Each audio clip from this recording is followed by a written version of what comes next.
Olá, pessoal! Sejam muito bem-vindos ao Jus Resumos. Na aula de hoje, vamos continuar nossa jornada pelos princípios fundamentais do processo civil.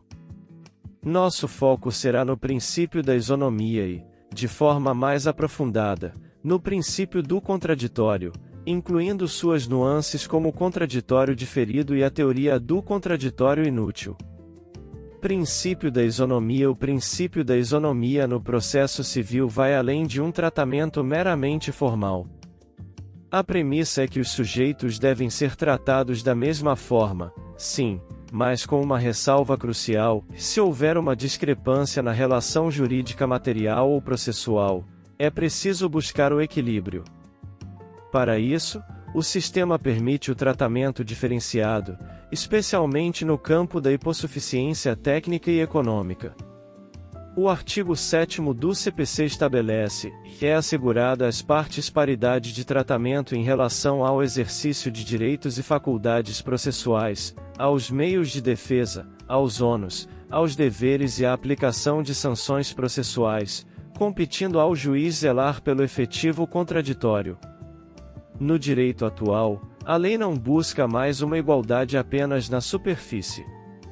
O princípio da isonomia orienta que a lei processual, ao ponderar as diferenças entre as partes, deve criar condições para que todos tenham os mesmos direitos, ônus e deveres processuais, equilibrando aqueles que são substancialmente desiguais.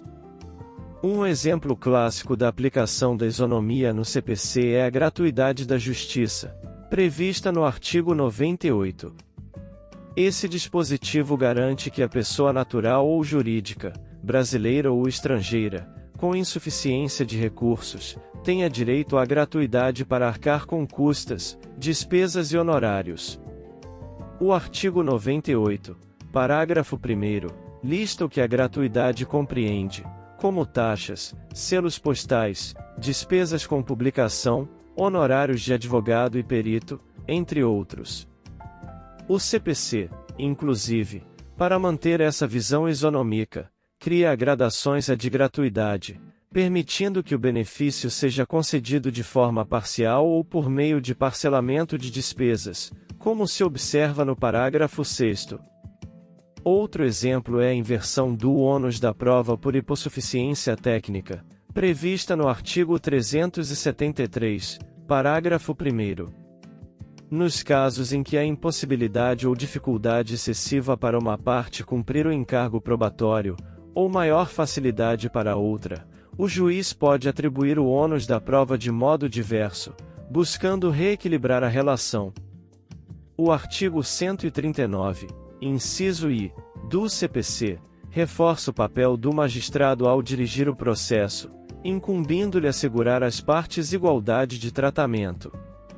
Isso demonstra que compete ao juiz, como representante do Poder Judiciário, conduzir o processo de modo a garantir o tratamento isonômico de forma substancial. Princípio do efetivo contraditório. O artigo 7º do CPC, que acabamos de ver, além de assegurar a paridade de tratamento, também impõe ao juiz o dever de zelar pelo efetivo contraditório. Embora seja um tema que será aprofundado em outro momento, é importante registrar sua menção explícita como parte essencial da isonomia processual. Normas aplicáveis ao juiz. É fundamental entender que a atuação do juiz no processo também é pautada por princípios. O artigo 8º do CPC orienta, já ao aplicar o ordenamento jurídico, o juiz atenderá aos fins sociais e às exigências do bem comum, resguardando e promovendo a dignidade da pessoa humana e observando a proporcionalidade, a razoabilidade, a legalidade, a publicidade e a eficiência. Este artigo direciona a conduta do magistrado para uma aplicação da lei com responsabilidade social e ética. Princípio do contraditório. Agora, vamos nos aprofundar no princípio do contraditório. Este princípio está pautado em dois pilares essenciais: a garantia de manifestação e a necessidade de que essa manifestação ocorra antes da decisão do juiz. Além disso, diante de qualquer situação ou manifestação que seja contrária a um participante do processo, deve ser garantido o direito de reação a essa parte. O artigo 9º do CPC sintetiza que não se proferirá decisão contra uma das partes sem que ela seja previamente ouvida. Daniel Amorim Assunção Neves destaca que o contraditório é tradicionalmente formado por dois elementos, informação e possibilidade de reação.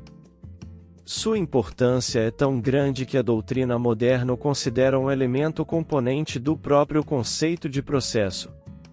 A parte deve ser devidamente comunicada de todos os atos processuais, e deve ter a oportunidade de reagir, garantindo sua participação na defesa de seus interesses. Sendo aplicável a ambas as partes, o contraditório também é conhecido como a bilateralidade da audiência, representando a paridade de armas entre os litigantes. Aranquim de Assis complementa, afirmando que o contraditório assegura aos litigantes, em geral, no processo judicial e administrativo, a ampla defesa, com os meios e recursos inerentes a ela, conforme a Constituição Federal. O conteúdo essencial do contraditório, segundo ele, consiste em garantir às partes o direito de participar da formulação da regra concreta, seja na fase de conhecimento ou na efetiva entrega do bem da vida na execução, em pé de igualdade e em todas as fases do processo. Ao juiz, cabe não apenas garantir essa bilateralidade, mas também o dever de dialogar com as partes. Para as partes, o contraditório assegura 3 modos de participar e alegar, pedir e provar. 1.12.1 Contraditório diferido. É fundamental entender que o contraditório, lido como prévia manifestação da parte para uma eventual decisão contrária, não é algo absoluto e inafastável. Em situações excepcionais, o CPC admite que uma decisão seja proferida contra o interesse de uma das partes sem que ela seja previamente ouvida. Isso não significa que não haverá oportunidade para a parte se manifestar. O contraditório diferido apenas adia essa manifestação para um momento posterior. As hipóteses do parágrafo único do artigo 9º do CPC são exemplos claros de contraditório diferido, tutela provisória de urgência, que em casos de urgência, a decisão pode ser tomada sem a oitiva prévia da parte contrária. Hipóteses de tutela da evidência previstas no artigo 311, incisos 2º e 3º, que em situações de evidência do direito, a decisão também pode ser proferida antes da manifestação da parte adversa. Decisão prevista no artigo 701, que se refere à expedição de mandado monitório sem prévia citação do réu. 1.12.2 Teoria do contraditório inútil. A teoria do contraditório inútil levanta uma questão importante: seria possível mitigar o contraditório diante da inexistência de prejuízo às partes? Retomando a teoria das nulidades, a máxima "não há que se falar em nulidade sem a existência de prejuízo" se aplica aqui. Daniel Amorim Assunção Neves aborda essa questão, afirmando que, embora o contraditório seja um princípio de suma importância e, para alguns, até absoluto, é preciso compatibilizá-lo com os demais princípios. Em certas situações concretas, o contraditório pode não se mostrar tão indispensável quanto se costuma pensar. Ele argumenta que o contraditório é essencialmente moldado para a proteção das partes durante a demanda judicial. Assim, não faria sentido que o seu desrespeito, se não gerar prejuízo efetivo à parte que seria protegida pela sua observação, gerasse a nulidade de atos ou até mesmo do processo como um todo. Em outras palavras, a ausência de contraditório só gerará nulidade se houver um prejuízo concreto e demonstrado. Com isso, finalizamos mais esta aula essencial sobre os princípios do processo civil. Compreender a isonomia, o contraditório e suas exceções é crucial para entender a dinâmica de um processo justo e eficaz. Espero que o conteúdo tenha sido claro e útil para seus estudos. Fiquem ligados para as próximas aulas do Jus Resumos. Até!